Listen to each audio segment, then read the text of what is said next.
What is up? The chances are that you've clicked on this video because you want to know if you are overtraining. I mean, there's a chance that you might actually want to know what overtraining is, but you probably want to know if you're doing it as well. Well, fear not, because this week what I'm going to do is I'm going to run you through the 5 telltale signs that you could be overtraining.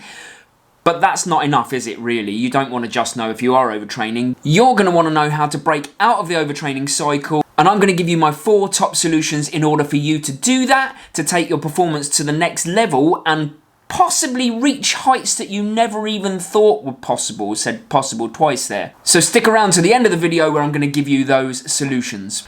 But before we look at the signs of overtraining, we probably need to know what overtraining is. So overtraining is essentially a chronic or long-term training load that exceeds recovery capacity and can result in a plateau or even worse, decreased performance level.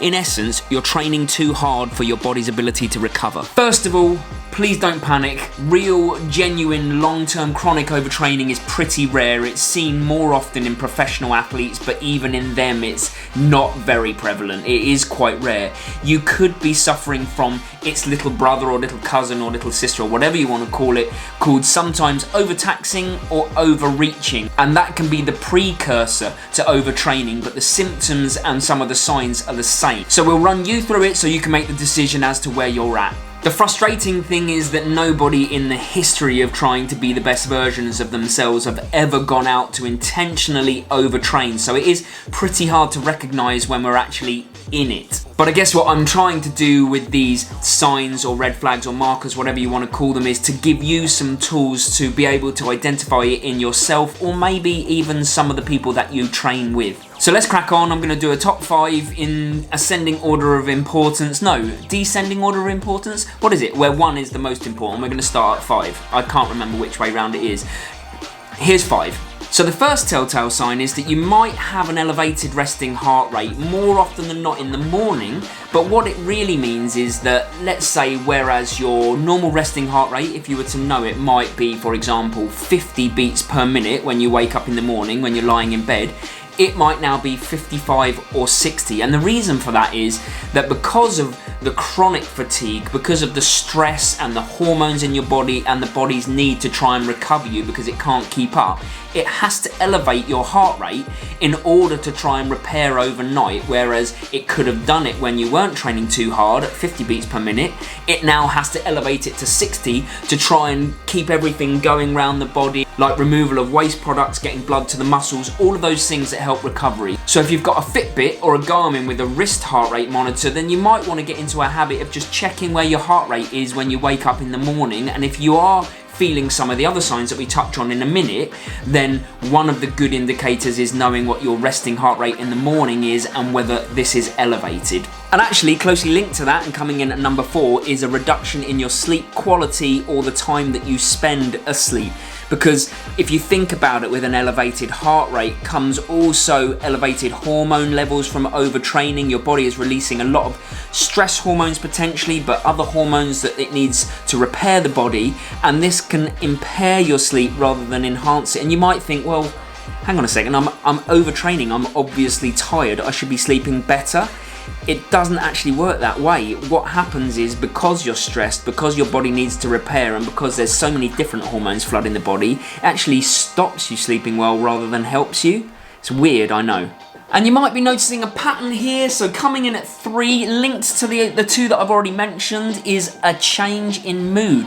When you're overtraining, because your body releases all of these different hormones, stress hormones, cortisol, then you can experience a change in mood. You could be anxious, you could experience depression, you could experience anger. So whereas when you're training and it's all going smoothly and you have all those positive endorphins in your body, when you overtrain, then you're feeling a lot of different hormones, and a difference in mood comes with that. So if you notice yourself being a little bit more edgy, being a little bit more spicy with the Mrs. or Mr., and maybe that's not your normal default emotion, then you might have to think, well, why am I being like this? And sometimes it is because you're overtraining. And coming in at number 2, and one of the most serious ones, and one of the ones that frustrates every athlete, and we've already touched on this, is that you may see a plateau in your performance, or even worse, you might see a drop off in performance for the same effort levels and the same training load. And it is horrendously frustrating, and your default might be to up my training load, as we spoke about before. But if you get in that circle, that cycle of overtraining, training harder, overtraining, it's very difficult to get out of, and that's when it becomes chronic overtraining. And number one, probably the most important one, and probably the one that you can detect the easiest, I would say, is you have a deep, unshakable level of fatigue. One of those feelings that does not go away with a couple of days rest. If you're overreaching, then potentially you can get rid of the fatigue with a few days rest.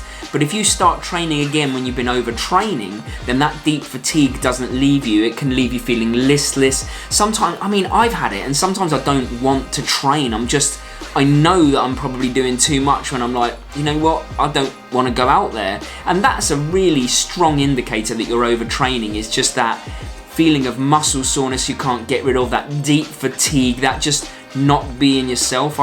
Mary and I call it, feeling grey, just no colour in you whatsoever, just bleh. You know what? That's painting a pretty dark picture, isn't it? But do not fear, because I'm here with the solutions for you, because it's just the kind of guy that I am. And I'm going to give you some training information, and I'm just going to give you some life information and examples from where it's worked with other athletes. The first one, if you really want to make sure and try and guard against overtraining, then you need to periodize your training. And what periodization is essentially training in blocks where you make sure that you factor in recovery every step of the way, because your body needs it. Remember, training is the bit that breaks down the muscles. That's the quite aggressive stress on the body. Recovery is where the muscles and body repair and get stronger. So you need to make sure that you're not exceeding your body's ability to recover. My second tip, and you might not want to hear this one, is take a full, extended, long break. That is sometimes the only way to get yourself out of an overtraining cycle, to shift that deep fatigue. Take a leaf out of Mark Allen's book, who's arguably one of the best triathletes that there has ever been, if not the best. He won 6 Konas, he's won Ironman Nice 10 times. But this guy, Mark Allen, what he did was so against the grain at the time. He actually, after Kona, which is traditionally in October, he then took rest of October, November, December completely off. Didn't train, just went surfing, trained a little bit if he felt like it, and he came back at it in January. And that was so against the grain. But 6 Ironman World Championships and 10 Ironman Nice means it definitely worked for him. So do consider taking an extended period of time off, especially if you really think you've been overtraining.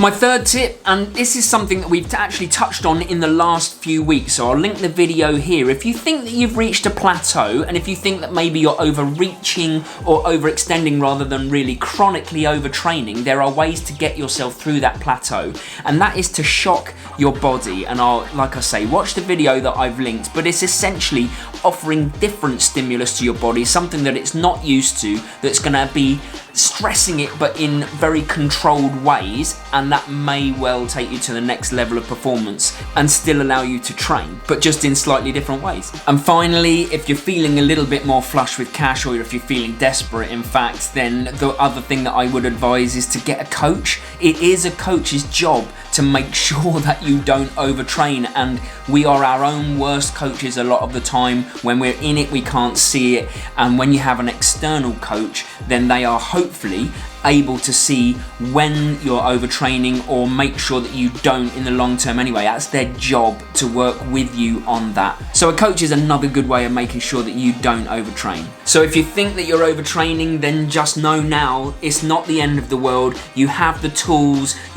to identify whether you're doing it, and you also have the answers, the ways to get out of that overtraining cycle. That's what this video is all about. You know what? I really hope that this has helped you. If it has helped you and you're not subscribed, consider clicking the button down there. If not, no worries. If you have your own ways of knowing if you're overtraining or not, then make sure you drop me a comment, and I'm gonna see you real soon. Oh, by the way, can you see over there? We've finally got Mary's marathon poster up, so now the wall is almost complete, My first marathon, London. Mary's first, Seville. We've got New York Marathon in about 2 months, so make sure that you stick around, follow the journey for that. I'll see you soon. See you Sunday.